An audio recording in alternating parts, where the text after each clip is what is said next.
Good morning dear students. Thermodynamics BSc second year हम पढ़ रहे थे मैक्सवेल इक्वेशन। मैक्सवेल के चारों इक्वेशन अपन ने कंप्लीट किए थे। इसके बाद अपना टॉपिक है मैक्सवेल समीकरणों के अनुप्रयोग। इसमें एक अनुप्रयोग हम देखेंगे, क्लॉसियस-क्लैपेरॉन समीकरण कैसे प्राप्त करते हैं इसको मैक्सवेल इक्वेशन से। देखिए, by second Maxwell equation. Second Maxwell equation क्या है? Del S upon del V at constant temperature is equal to del P by del T at constant volume. दोनों साइड यदि हम टी से मल्टीप्लाई कर दें, then we get T del S upon del V at constant temperature equal to T del P by del T at constant volume. From second law of thermodynamics, we know that T ds equal to dq, ds equal to dq by dt, so dq equal to TdS. So we can write it del q upon del V at constant temperature equal to T del P by del T at constant volume. अब यहाँ जो राशि है del Q by del V T, इसको हम किस प्रकार से लिख सकते हैं? देखिए, स्थिर ताप पर प्रति इकाई आयतन परिवर्तन के लिए आवश्यक ऊष्मा अर्थात गुप्त ऊष्मा L माने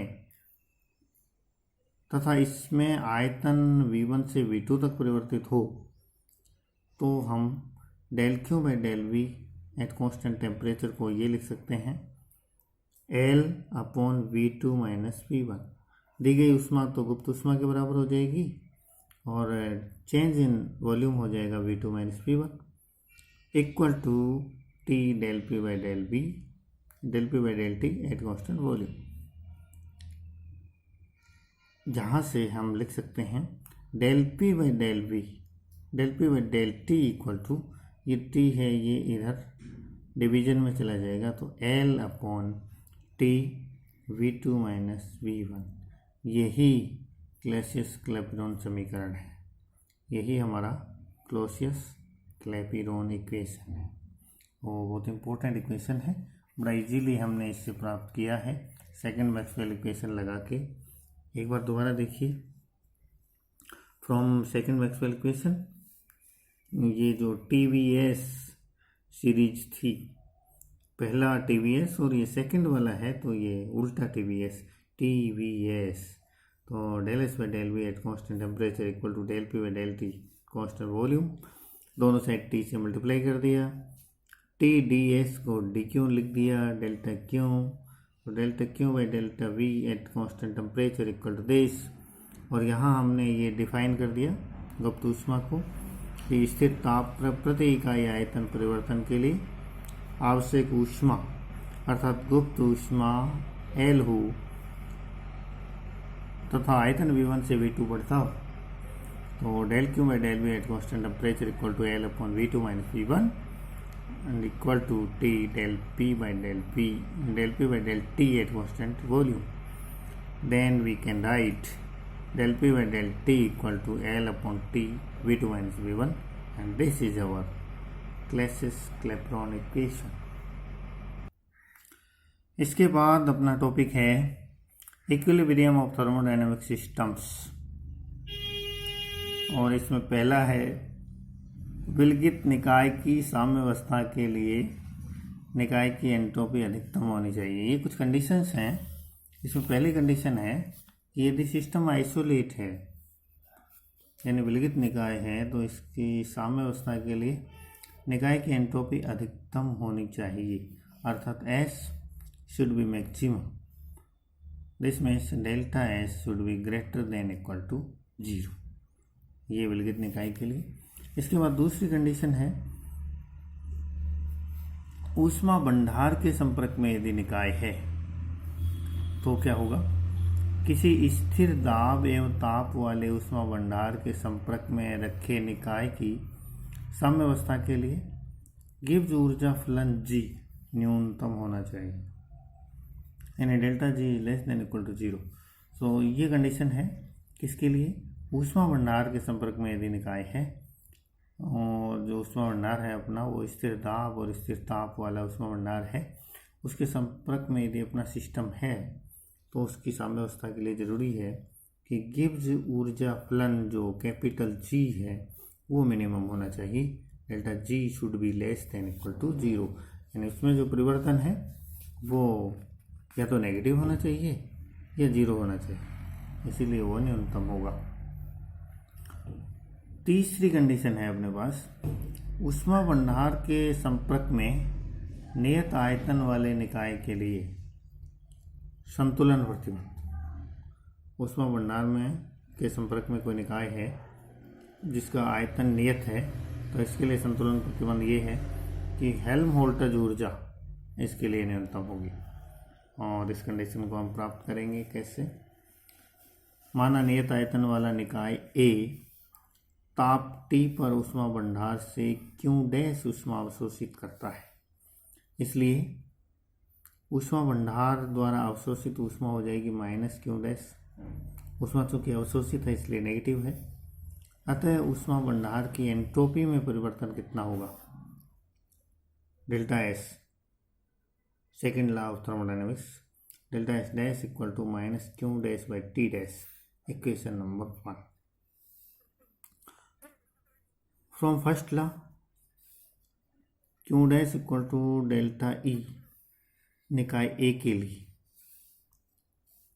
फ्रॉम फर्स्ट लॉ प्रथम नियम से Q dash equal to delta E निकाय ए के लिए, तो this implies delta S dash equal to minus delta E upon T dash, equation number 3। और Q डैश बराबर क्या होगा, डेल्टा E होगा निकाय ए के लिए, तो ये Q डैश का हम मान रखेंगे तो ये अपने पास आएगा minus delta E upon T dash. यहाँ से जो संयुक्त निकाय है, संयुक्त निकाय ए स्टार की एंट्रोपी में परिवर्तन कितना होगा, डेल्टा एस स्टार, जो दोनों का योग होगा delta S plus delta S dash, और ये बराबर हो जाएगा delta S star equal to delta S minus delta E by T dash. Delta S dash का मान रख दिया हमने, अब टी को लघुत्तम ले लें हम और माइनस को बाहर कॉमन ले लें, तो ये हो गया minus delta E bar minus T dash delta S upon T dash. लेकिन ऊष्मा भंडार के लिए टी डैश नियत है, तो टी डैश नियत है तो हम इसको डेल्टा के अंदर ले जा सकते हैं, और ये डेल्टा अपन बाहर ले लेंगे, तो delta S star equal to minus delta of E minus T dash S. चूँकि ई के साथ डेल्टा पहले से था, एस के साथ पहले से था, टी डैश नियत है तो इसको डेल्टा में रख सकते हैं हम। So minus delta of E star E bar minus T dash S upon T dash. So delta S star equal to minus delta F by T dash, जहाँ F equal to E bar minus T dash S. लेकिन साम्यावस्था के लिए delta S star is greater than 0, साम्यावस्था के लिए entropy अधिकतम होनी चाहिए, तो greater than equal to 0। So इस कंडीशन से हमें, क्योंकि यहाँ माइनस है, तो delta F will be less than equal to, F होगा न्यूनतम। एफ को हेल्महोल्ट्ज़ ऊर्जा फलन कहते हैं, एफ जो है हेल्महोल्ट्ज़ ऊर्जा फलन कहलाता है, और ये नियत आयतन वाला निकाय जो ऊष्मा भंडार के संपर्क में है उसके लिए एफ को न्यूनतम होना चाहिए। चौथी कंडीशन है हमारे पास, ऊष्मा भंडार के संपर्क में नियत दाब वाले निकाय के लिए संतुलन प्रतिबंध।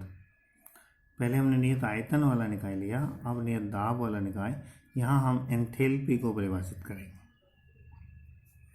तो ये देखो चित्र के अनुसार एक सिस्टम है हमारे पास जो ऊष्मा भंडार के संपर्क में है, वो माना निकाय ए जो पिस्टन युक्त गैस सिलेंडर है, स्थिर दाब P पर ऊष्मा भंडार से T डैश ताप पर क्यों ऊष्मा अवशोषित करता है।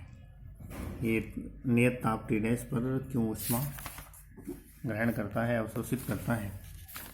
तो from first law for system A, स्वागत के प्रथम नियम को अपन अप्लाई करें ए सिस्टम पर।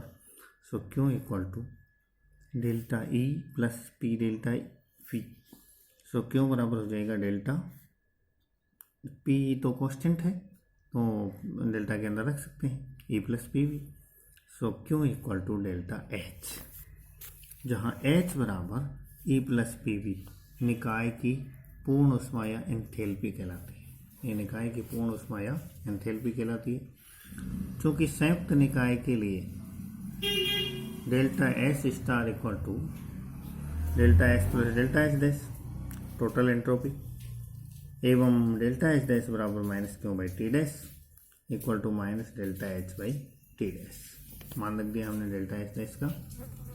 सो delta S star equal to delta S minus delta H by T dash, minus को बाहर ले लेंगे और टी डैश का लघुत्तम लेके delta H minus T dash delta S upon T dash, और टी डैश फिर से कांस्टेंट है तो डेल्टा में ले लेंगे इसको, तो delta H minus T dash S upon T dash. तो संतुलन अवस्था में एंट्रोपी अधिकतम होनी चाहिए, और यहाँ चूँकि माइनस है तो ये राशि न्यूनतम होनी चाहिए, अर्थात delta H minus T dash S should be less than equal to 0।